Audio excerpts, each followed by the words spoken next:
আসসালামু আলাইকুম সম্মানিত ভিউয়ার্স, আজ আমি আসছি রামদিয়া বেনি মাধব বিপন চন্দ্র উচ্চ বিদ্যালয়ে। আপনারা জানেন যে বাংলাদেশের এখন এই মুহূর্তের সবচাইতে ভাইরাল একটা ছেলে রাহুল শেখ এই স্কুলের ছাত্র একটা প্লেন বানাইছে এবং এই প্লেনটা উড়াইছেও ওর নিজের প্রচেষ্টায়। আমরা তার কাছ থেকে একটু শুনবো। এই ছেলেটা দেখেন, এই ছেলেটা খুবই তোমার তোমার বয়স কত বলতে পারবা? 15 বছর বয়সে সে প্লেন তৈরি করছে এবং সেই প্লেনটা উড়াইছেও। এবং শুনলাম নাকি তোমার বাবা করতে দিছিল না, আসলে কি সত্য? জি।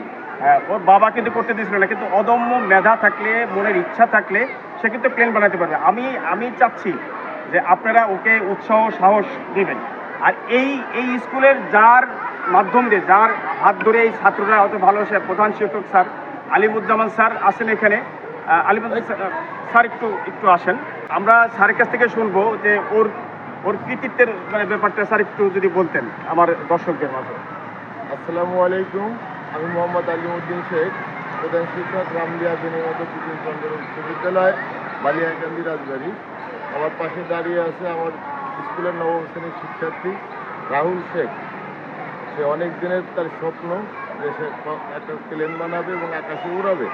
সেই স্বপ্ন বাস্তবায়ন আমরা এখন দেখতে পাচ্ছি, কিন্তু বেশ কিছুদিন ধরে, প্রায় 1.5 বছর ধরে সেটা নিয়ে কাজ করছে। ইউটিউব থেকে বিভিন্নভাবে তথ্য সংগ্রহ করার চেষ্টা করেছে এবং প্রথম পর্যায়ে সে একটা প্লেন তৈরি করে যেটা আকাশে উড়াতে সক্ষম হয় নাই। পরবর্তীতে 4-5 দিন বা 7 দিন একটানা পরিশ্রম করে সে এই প্লেনটা উড়াতে সক্ষম হয়েছে। এতে করে প্রতিদিনই আমাদের বিভিন্ন সংবাদকর্মী আমাদের এখানে আসছেন, উৎসাহিত করছেন। ওর এই কাজে বিদ্যালয়ের পক্ষ থেকে আমরাও গর্ববোধ করি এবং পুরো সমর্থন সহযোগিতা স্কুল যতটুকু সম্ভব আমরা ভবিষ্যতে ওর এরকম আরও সৃজনশীল কাজকর্মের জন্যে আমরা ওর পাশে থাকব। পাশাপাশি আরও যারা এই সকল ব্যাপারে যারা আমাদের দেশে কাজ করেন তাদের আমি অনুরোধ করব, আমার এই মেধাবী শিক্ষার্থী আর্থিক দিক দিয়ে গ্রামের একেবারে কৃষকের ছেলে, তার পাশে দাঁড়ানোর জন্য তাকে যদি আমরা সার্বিক সহযোগিতা করি, দিক নির্দেশনা দেই, ভবিষ্যতে সে আরও ভালো কিছু তৈরি করবে বলে আমি বিশ্বাস করি।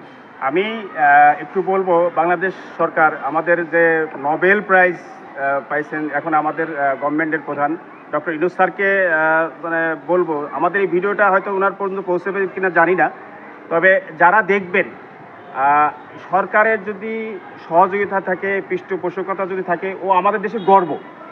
ও এই প্লেনটা তৈরি করছে, দেখবেন যে বড় প্লেন যারা আমাদের যাত্রীবাহী বিমানগুলা ও তৈরি করবে, এটা আমার বিশ্বাস। ওকে যদি আমরা সেই সাপোর্ট, ভালোবাসা, আন্তরিকতা দিতে পারি, ইনশাআল্লাহ ও আমাদের দেশের জন্য বড় কিছু হবে এই আশা করি। আমরা এখন প্লেনটা আপনাদেরকে দেখাবো, একটু প্লেনটা একটু করো। এই প্লেনটা দর্শক, এই যে এই প্লেনটা, এটা ও রিমোট কন্ট্রোল সিস্টেম বানাইছে। আমি খুবই ধন্য যে আমাদের এলাকার, আমাদের রাজবাড়ির সন্তান, কৃতি সন্তান ও অদম্য সাহস নিয়ে এই প্লেনটা তৈরি করেছে। আমরা অবশ্যই ওকে সাহস যোগাই, শক্তি যোগাই এবং ওকে ধন্যবাদ জানাই। সেই সাথে আপনাদেরকেও বলি, এই ছেলেটাকে যদি আপনারা যে জায়গা থেকে পারেন যদি সহযোগিতা করেন, ও আরও সুন্দর কিছু আমাদেরকে দেখাবে ইনশাআল্লাহ। তো এই পর্যন্তই, ভালো থাকুন, সুস্থ থাকুন, আল্লাহ হাফেজ।